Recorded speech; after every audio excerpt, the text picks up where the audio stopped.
창세기 18장 1에서 17절 말씀입니다.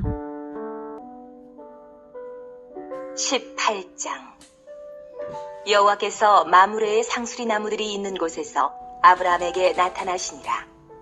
날이 뜨거울 때에 그가 장막문에 앉아 있다가 눈을 들어본즉 사람 셋이 맞은편에 서 있는지라. 그가 그들을 보자 곧 장막문에서 달려나가 영접하며 몸을 땅에 굽혀 이르되, 내 주여, 내가 주께 은혜를 입었사오면 원하건대 종을 떠나 지나가지 마시옵고 물을 조금 가져오게 하사 당신들의 발을 씻으시고 나무 아래에서 쉬소서. 내가 떡을 조금 가져오리니 당신들의 마음을 상쾌하게 하신 후에 지나가소서. 당신들이 종에게 오셨음이니이다. 그들이 이르되 내 말대로 그리하라. 아브라함이 급히 장막으로 가서 사라에게 이르되 속히 고운 가루 세 스아를 가져다가 반죽하여 떡을 만들라 하고, 아브라함이 또 가축대 있는 곳으로 달려가서 기름지고 좋은 송아지를 잡아 하인에게 주니 그가 급히 요리한지라. 아브라함이 엉긴 젖과 우유와 하인이 요리한 송아지를 가져다가 그들 앞에 차려놓고 나무 아래 모셔 섬에 그들이 먹으니라. 그들이 아브라함에게 이르되 내 아내 사라가 어디 있느냐? 대답하되 장막에 있나이다. 그가 이르시되 내년 이맘때 내가 반드시 내게로 돌아오리니 내 아내 사라에게 아들이 있으리라. 하시니 사라가 그 뒤 장막문에서 들었더라. 아브라함과 사라는 나이가 많아 늙었고 사라에게는 여성의 생리가 끊어졌는지라. 사라가 속으로 웃고 이르되 내가 노쇠하였고 내 주인도 늙었으니 내게 무슨 즐거움이 있으리요. 여호와께서 아브라함에게 이르시되 사라가 왜 웃으며 이르기를 내가 늙었거늘 어떻게 아들을 낳으리요 하느냐? 여호와께 능하지 못한 일이 있겠느냐? 기한이 이를 때에 내가 내게로 돌아오리니 사라에게 아들이 있으리라. 사라가 두려워서 부인하여 이르되 내가 웃지 아니하였나이다. 이르시되 아니라 내가 웃었느니라. 그 사람들이 거기서 일어나서 소돔으로 향하고 아브라함은 그들을 전송하러 함께 나가니라. 여호와께서 이르시되 내가 하려는 것을 아브라함에게 숨기겠느냐? 사랑하는 형제 여러분, 1월 24일 월요일 새벽 묵상에 잘 오셨습니다. 창세기 16장에서는 아브라함이 하갈을 취하여 이스마엘을 낳음으로써 언약을 깨뜨렸고 그 결과 13년 동안 하나님과의 교제가 끊겨 있었어요. 17장에서 하나님이 13년 만에야 나타나셔서 언약을 회복시켜 주시려고 할례를 명하셨죠. 아브라함은 명령대로 온 집안에 시행했고요. 하나님과의 교제가 다시 시작된 것이죠. 오늘 본문은 하나님과의 교제가 회복된 자에게 나타난 일들을 보여줍니다. 생명의 탄생과 하나님의 비밀을 나누는 자가 되는 것이에요. 1절 여호와께서 마므레의 상수리 나무들이 있는 곳에서 아브라함에게 나타나시니라. 날이 뜨거울 때에 그가 장막문에 앉아 있다가 눈을 들어본즉 사람 셋이 맞은편에 서 있는지라. 그가 그들을 보자 곧 장막문에서 달려나가 영접하며 몸을 땅에 굽혀. 여호와께서 아브라함에게 오셨는데요. 17장에서의 만남 이후 얼마 지나지 않은 때입니다. 사람 셋의 모습으로 나타나셨어요.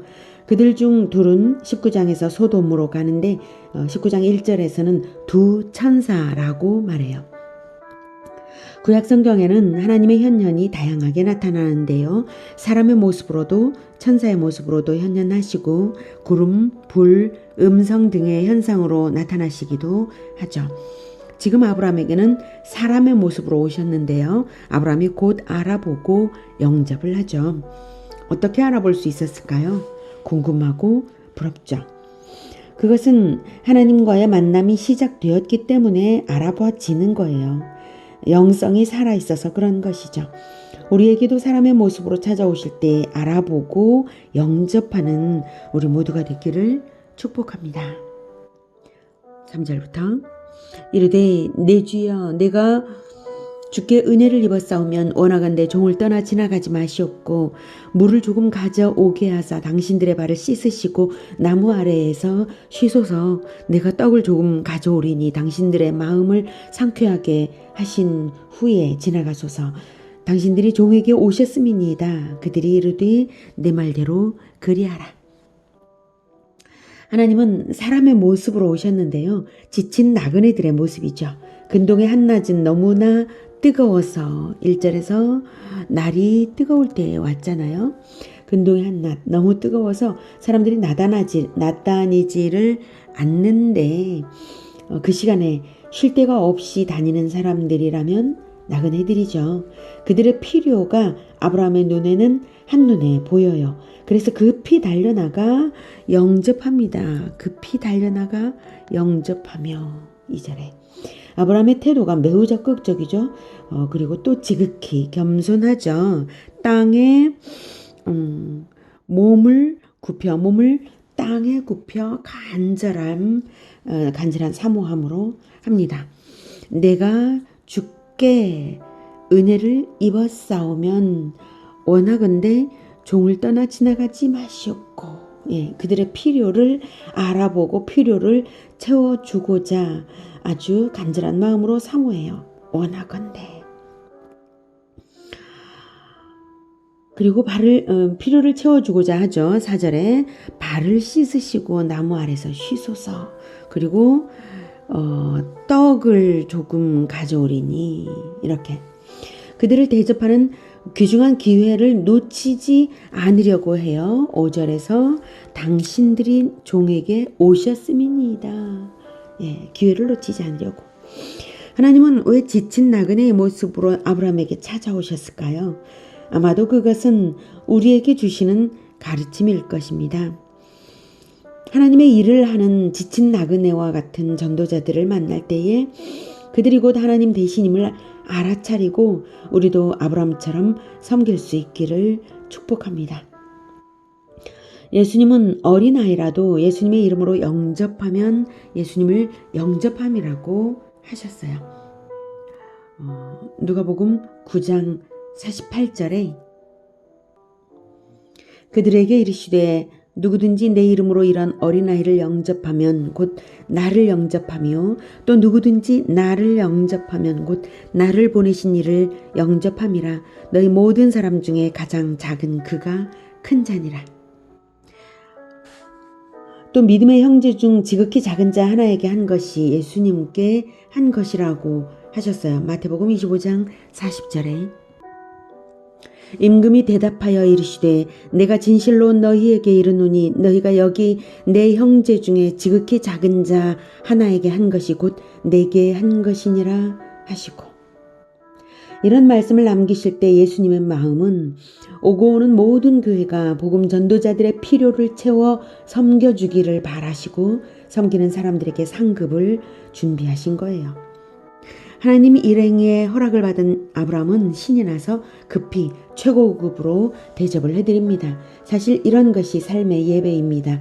교회당에 가서 정해진 격식대로 드리는 예배도 중요하지만 정규 예배를 잘 드리는 사람이라면 이런 삶의 예배로도 또한 나타나는 것이 당연하고 축복된 것입니다. 이런 것이 하나님과의 풍성한 교제의 모습 중 하나입니다. 하나님과의 교제가 회복되니까 아브라함은 사람 가운데서도 하나님을 잘 알아보고 대접해드리면서 풍성하고 원활한 교제를 누리는 것이에요. 극진한 대접을 받은 그들이 9절에 내 안에 사라가 어디 있느냐고 물어요. 그들의 용무 중 하나는 사실은 사라를 찾아온 것이죠. 10절 그가 이르시되 내년 이맘때 내가 반드시 내게로 돌아오리니 내 아내 사라에게 아들이 있으리라 하시니 사라가 그 뒤 장막 문에서 들었더라.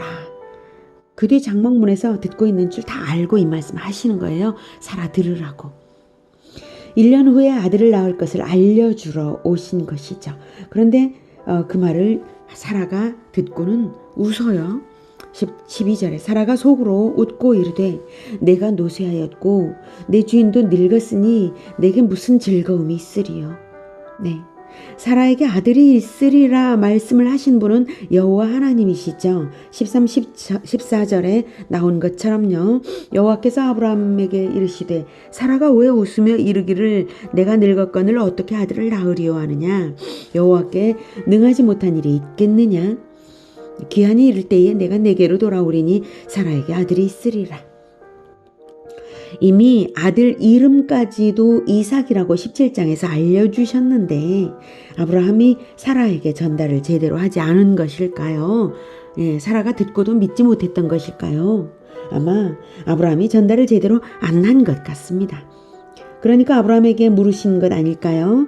아브라함에게 이르시되 사라가 왜 웃으며 이르기를 내가 늙었거늘 어떻게 아들을 낳으리요 하느냐. 네가 사라에게 안 알려줬어? 이런 뜻이죠. 사라를 탓하시는 게 아니에요. 아무튼 하나님은 이삭, 웃음이라는 이름 뜻, 그 웃음처럼 너희들에게 절로 웃음이 막 터져 나오게 될 아들의 탄생을 주겠노라고 전능자께서 말씀하십니다. 정확한 기일까지 알려주시면서요. 사라에게는 이 만남이 얼마나 감동이었을까요? 자기가 문 뒤에서 웃었던 것을 다 아시는 하나님, 아무것도 숨길 수 없게 하시는 하나님, 참된 웃음이 터져 나올 행복을 주시는 하나님을 만난 거잖아요. 지금까지는 남편을 통해서 간접적으로만 듣던 하나님이라서 온전히 듣지 못했는데 이제 직접 찾아와 주셨고 체험을 했고 또 놀라운 축복을 주셨어요. 남편의 그늘에만 있는 사라는 지금 이 순간 자기를 찾아와 주신 하나님을 만난 거죠. 얼마나 감격이겠어요? 처음에는 잘 몰랐기 때문에 17장에서 알려주신 이삭의 탄생에 대해서도 정작 사라 자신은 잘 몰랐기 때문에 어이없는 웃음이 나왔던 것인데요. 이제는 하나님이 자기를 찾아와 주신 일 때문에 그리고 복된 언약을 들은 것 때문에 사라는 자꾸자꾸 웃음이 나왔을 것이죠. 여러분에게도 그런 하나님과의 만남이 많기를 축복합니다. 그리고 나서 그들은 가던 길을 갑니다. 소돔으로 가던 길이었거든요. 16절에 보면 소돔으로 향하고, 왜 소돔으로 가는지는 18절 이하에 나오는 대로 소돔을 심판하러 가는 거예요. 18절 이하에 소돔을 심판하러 간다고 얘기를 다 해줍니다. 그런데 왜 아브라함에게 오셨냐면 비밀을 알려주러 오셨죠. 17절 여호와께서 이르시되 내가 하려는 것을, 소돔을 심판하려고 하려는 것을 아브라함에게 숨기겠느냐? 하나님과의 교제가 회복되니까 이렇게 생명 탄생의 소식을 듣게 되고 웃음이 터져 나올 축복을 받게 되고 하나님의 비밀까지 듣게 됩니다. 정말 하나님과의 교제가 주는 것이 대단하죠. 우리 모두에게 하나님과의 교제가 충만하기를 축복합니다. 그런데 왜 아브라함에게 하나님의 비밀스러운 계획을 알려주시는지, 아브라함은 무슨 자격으로 그런 비밀을 듣게 되는 것인지, 그런 비밀을 알게 된 아브라함은 어떻게 해야 하는 것인지, 이것을 18절 이하에서 다음 묵상 시간에 보겠습니다. 기도하겠습니다.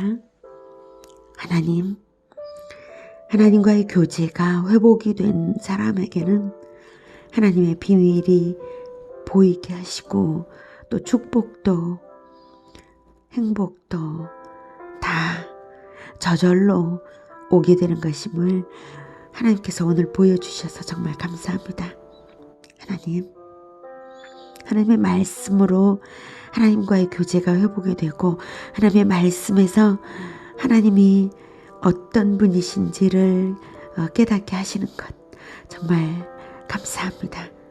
하나님의 말씀을 통한 이 교제가 너무나 행복하고 정말 마음의 기쁨이 되고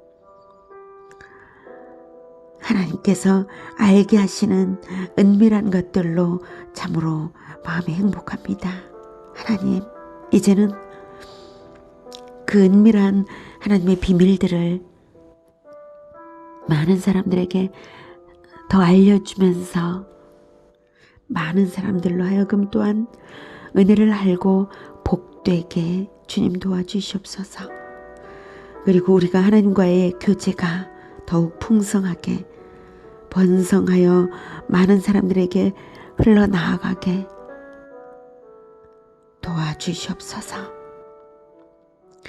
주님께서 사라에게 주신 그 복을 우리에게도 주셔서 영적인 자녀들을 많이 낳고 번성하고 대를 이어갈 수 있게 하실 줄을 믿습니다.